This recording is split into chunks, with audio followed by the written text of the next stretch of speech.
Dear reader, listener, we are on week 29, part 2. If you haven't subscribed to my channel, please do so. Also, if you're beginning this audio version of Taught on week 29, part 2, I would advise going back to listen to weeks 1 through 28 and 29, part 1, and the foreword and prologue. All of these are in order in the playlist and can be accessed on the YouTube channel Taught at Taught 2022. This character's journal will make much more sense if you start at her beginning. Thank you for reading, listening. Taught, Week 29, Part 2. Wednesday, March 15th, 2017, 6 a.m. My whole life is more have to than want to. And I can't even properly feel sorry for myself about this because of now being racially undone. Knowing that I am part of a blissful existence where I benefit from whiteness in millions of ways that I'm ignorant to makes the fact that I have any want tos seem like a luxury, one I haven't earned. But suffice it to say, I don't want to call my grandma and I don't want to go to work today. I don't want to call grandma because I just can't even take a speck of negativity in my extremely fragile world right now, especially from someone who's looking for reasons to drag me down. I'm down, no need for dragging. In fact, I'm so down that Paulo and Mimi, who run pretty chipper, were subdued by my brooding on the car ride home yesterday. When we were home and unpacking, Paulo held me by my shoulders and looked beseechingly into my eyes and told me I was not a racist. This is an interesting take from him.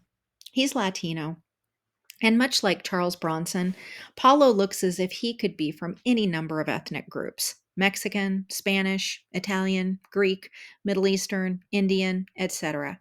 By the way, Charles Bronson was Lithuanian. Paulo is the constant recipient of overt racism. My grandmother told everyone in my family he was black before any of them met him. I really think this is because Barack Obama was president at the time, and she really wanted a connection to the Black community as a card carrying Democrat. I don't think we have yet to go to the airport where he is not taken aside and searched, and his bag is the one random piece that always gets the extra search. It's really nice of them to put the card inside so we can actually track it. One of our neighbors at our apartment complex was apparently moved by the Holy Spirit to leave a foot-long cross, complete with Christ hanging off of it, on our doorstep when they moved out. That one, I assume, was due to an extraordinary number of people assuming Paulo is Muslim. How do I know this is their assumption? Because many times we've been asked if he eats pork. Restaurant: Sir, is it okay to put bacon on your salad? We use actual pork products. Friends: We know Paulo has special dietary restrictions, like no pork.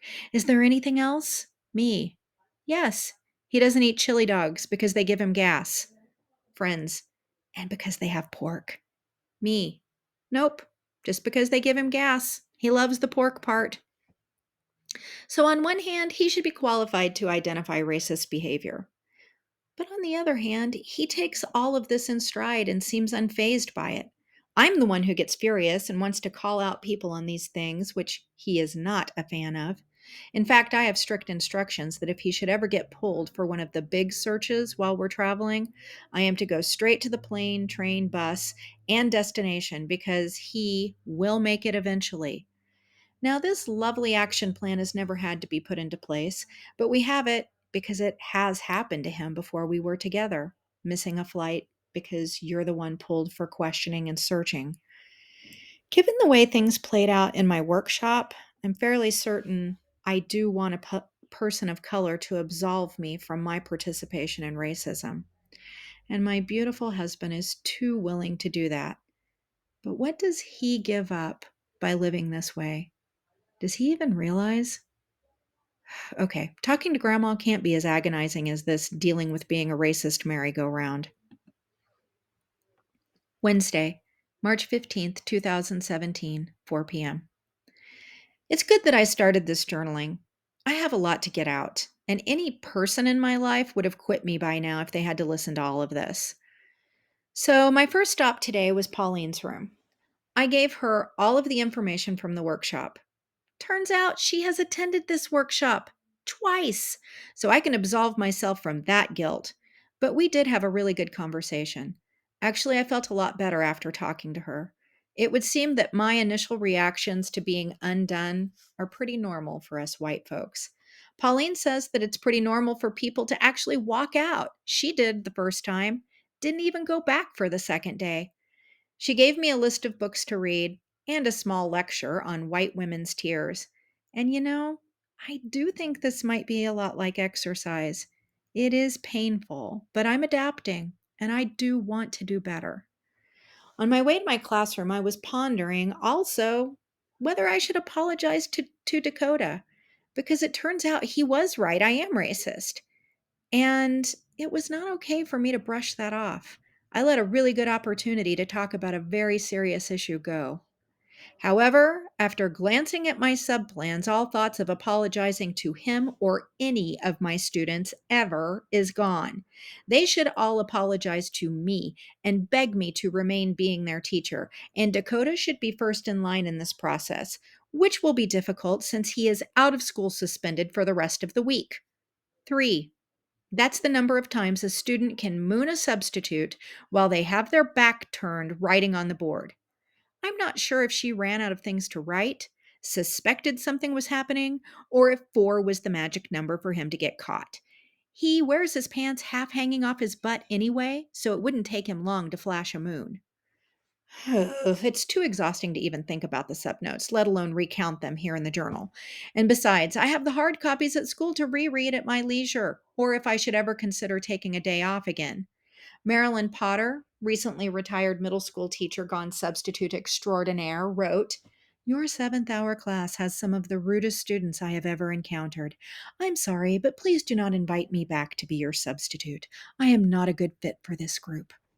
That was at the end of 3 pages, front and back, of neatly written, grammatically correct infractions to educational justice that had been perpetuated by my students. 85% of them came from seventh hour. 6. Yes, 6 students from that class were in ISS today, not including Dakota. And one of those was now out of school suspended because the ISS room had been more than the poor ISS teacher can manage now that half my class is there. The upside is that I taught a dang good lesson on figurative language to the 16 kids who were in class today. No surprise, though, when Anita asked me to pop in to see her during my plan time. A little surprised when I got there and Derek was there also. The gist of this meeting, I put quotes around meeting because technically they're not supposed to ask me to have a meeting during my plan time. And it was definitely a meeting. The gist was there was a problem in my seventh hour class. Those kids had had issues in seventh grade, and we aren't sure how they all got put into one class. Wait time. They both stared me down. I'm sorry.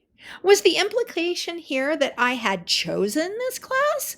Last I checked, I didn't put the schedules together. I said nothing. I practice wait time more than the two of them combined. Then Derek asked to see the documentation for what strategies I had used to create a more positive, engaging learning environment. We couldn't just keep putting kids in ISS or sending them to the office. There had to be a plan in place. I had not adequately prepared my sub for my class, and that had resulted in 7 office referrals. At that point, I laughed. Derek didn't know what was funny and explained that I had had subs before and there were no office referrals. And that was true. And there was an explanation. It had been one day. I had left a movie for them to watch, and I bribed them with treats. Clearly, it was being gone 2 days in a row that was the issue, and Derek had sent me to that workshop. Anita actually chimed in that likely that was what had happened here. And to boot, the 8th grade math class had been having pie for Pie Day, which means they were likely hopped up on sugar when they came to class. Thank you, Anita. But Derek insisted on documentation and a plan by Friday, the Friday before spring break. Fuck you, Derek. Thursday, March 16th, 2017, 4 p.m. Yes, I do have a lot to say this week. First, in the interest of self preservation, I am considering cutting my phone calls to Grandma down to twice a week and once on the weekend. We talk so frequently that not much can really happen that needs telling from day to day. What does happen is that we replace the need to pass information with the need to pick at each other and piss each other off. Today, it was my turn. I told her under no circumstances was she to talk to me any more about murders or deaths that she sees on the news. She promptly informed me that she guessed she would just sit and listen today then. Silence. Touche, Grandmère.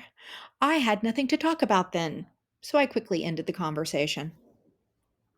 I spent a lot of yesterday and today being white hot rageful about having to come up with a solution/plan for behavior that we all know won't actually make any impact. And the plan is how to control behavior when I'm not physically there. So, a plan for a sub who I will not know if or when they will even be in the classroom.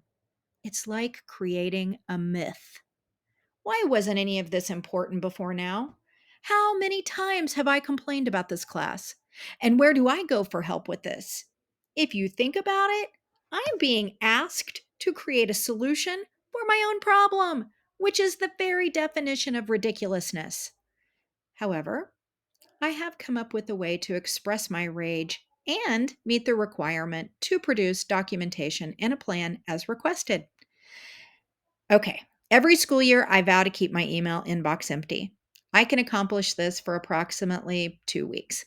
Then I remember that deleting any work email can lead to a devastating chain of events that will definitely include no less than 2 solid hours of extra work for me when I can't find whatever it is that I now need, but decided to delete to keep my inbox empty. Therefore, I have given up deleting emails. Ever. So I went to my email and typed in Dakota. And after that one, I did student concern. Here's a good thing about me. I'm consistent and typically do the same thing the same way every time, like titling all of my office referral emails student concern. Thank you, school district, for requiring me to write up every little thing that I do discipline wise in emails. Yes, it takes 30 minutes minimum to actually send a kid to the office, but it makes it really easy to provide documentation when it is asked for. Now, I could put all 211 emails. That's right, 211. In my defense, they were not all office referrals. Most were cries for help, still titled Student Concern. I could put all of those in a file and just email them. But that would not be much fun, would it? Instead, I sent them to the printer. Megan picked them up for me and made 2 more copies of the bundle. After that, she hole punched them and put them in a lovely little folder. Should I have been worried about confidentiality? Yes. Was I? No. Megan chatted merrily the whole time she was working on this task to other students who were supposed to be finishing their research for their papers. That girl can block all things out for the sake of gossip or bossing a younger student around.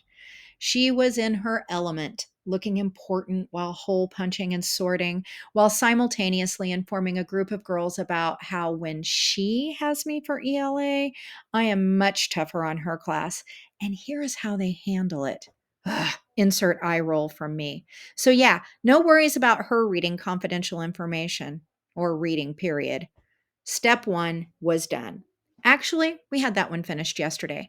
Today's task was my behavior plan. Fortunately, I have a dear friend who is a behavior specialist in a school district in California. One call to her and a bit of time spent looking through academic databases. Thank God she took that part time college job, giving her access to all of this. And we found one of the most complex yet peer reviewed classroom management systems that has ever been produced.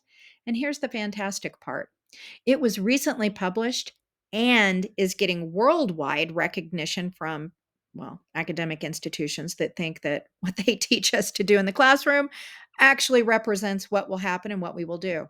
Ah, anyway, it's good. And it's 50 pages, complete with schedules, examples, and data to show how well it works when implemented with fidelity. This management plan is like giving Derek the recipe for beef Wellington when all he really needed to know was how to make a hamburger patty. I feel very good about this. We all know none of this will get used, so I may as well at least make it an intriguing read. I also do not plan to give any of this to Derek until school is over tomorrow. He did not say when I had to have it ready by Friday. He can start his spring break with a little light reading. Friday, March 17th, 2017, 4:30 p.m. Oh, somebody pinch me. And not because it's St. Patrick's Day. Derek's face was priceless when I handed him my documentation and plan. I love a good Breakfast Club reference. So since I couldn't say it to his stupid face, I'll say it here. Don't mess with the bull, young man. You'll get the horns. God, if I only could have said that.